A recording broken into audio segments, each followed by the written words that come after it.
Hi hello ಎಲ್ಲ ನಮಸ್ಕಾರ friends. Team India ಮತ್ತು ಇಂಗ್ಲೆಂಡ್ ಮ್ಯಾಚ್ ಬಗ್ಗೆ ಈಗ ನಾವು ತಿಳ್ಕೊಳ್ಳೋಣ. ಫ್ರೆಂಡ್ಸ್, ನಮ್ಮ ಇಂಡಿಯಾ ಟೀಮ್ನಲ್ಲಿ ಅವರು ಒಂದು ಪ್ಲೇಯರ್ಸ್ಗಳು ಅಂದರೆ ಇಂಗ್ಲೆಂಡ್ ಟೀಮಿಗೆ ಒಂದು ಟಾರ್ಗೆಟನ್ನು ಕೊಟ್ಟಿದ್ದಾರೆ. 253 ರನ್ಸನ್ನು 253 ರನ್ಸನ್ನು ಕೊಟ್ಟರು. ಆದರೆ ಇಂಡಿಯನ್ ಟೀಮ್ನ ಸೋಲ್ಸಂಗಂತೂ ಆಗಲಿಲ್ಲ. ಹಾಗೆ ಬೂಮ್ರಾ ಅವರು ಕೂಡ ಒಂದು ವಿಕೆಟನ್ನು ತೊಗೊಂಡ್ರು. ಹಾಗೆ ಕೂಡ ಮತ್ತು ಅಭಿಷೇಕ್ ಶರ್ಮಾ ಅವರು ಕೂಡ ಒಳ್ಳೆಯ ರನ್ಸ್ಗಳನ್ನು ಪಡ್ಕೊಂಡ್ರು. ಆದರೂ ನಮ್ಮ ಇಂಡಿಯಾ ಟೀಮ್ ಮತ್ತು ಇಂಗ್ಲೆಂಡ್ ಟೀಮ್ ವಿರುದ್ಧ 253 ಕಮ್ಮಿ ರನ್ಸ್ಗಳನ್ನು ಟಾರ್ಗೆಟ್ ಕೊಟ್ಟಿದ್ರು. ಆದರೂ ಇಂಗ್ಲೆಂಡ್ ಟೀಮ್ನಲ್ಲಿ ಅವ್ರನ್ನ ಸೋಲಿಸಲಿಕ್ಕೆ ಆಡಲಿಕ್ಕೆ ಆಗಲಿಲ್ಲ.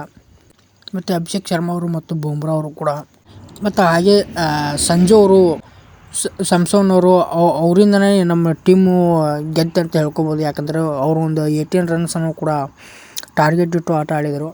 ಹಾಗೆ ಕೂಡ ಅಭಿಷೇಕ್ ಶರ್ಮಾ ಅವರು ಕೂಡ ಒಂದು ಟಾರ್ಗೆಟ್ ಇಟ್ಟು ಒಂದು ರನ್ಸ್ಗಳನ್ನು ಗಳಿಸುವುದರಿಂದ ಅವರು ಮ್ಯಾಚ್ ಅಂತ ಗೆಲ್ತಂತ ಹೇಳ್ಕೊಬೋದು. ಅದರಲ್ಲಿ ಕೂಡ ಸಂಜು ಅವರು, ಸ್ಯಾಮ್ಸನ್ ಅವರು ಕೂಡ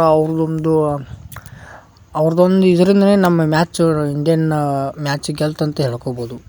ಯಾಕಂದರೆ ಟಾರ್ಗೆಟ್ ಇಟ್ಟು ಅವರು ಒಂದು 18 ರನ್ಸನ್ನು ಅವರು ಪಡ್ಕೊಂಡ್ರು. ಫ್ರೆಂಡ್ಸ್, ಇದೇ ಥರ ಕ್ರಿಕೆಟ್ ಅಪ್ಡೇಟ್ಸ್ಗಾಗಿ ನನ್ನ ಒಂದು ಚಾನಲ್ ಸಬ್ಸ್ಕ್ರೈಬ್ ಮಾಡ್ಕೊಳ್ಳಿ. Thank you all friends. ಹೀಗೆ ಕೂಡ ಸಪೋರ್ಟ್ ಮಾಡಿ ನನ್ನ ಒಂದು ಚಾನಲ್ಗೆ ಸಬ್ಸ್ಕ್ರೈಬ್ ಮಾಡ್ಕೊಳ್ಳಿ. Thank you all.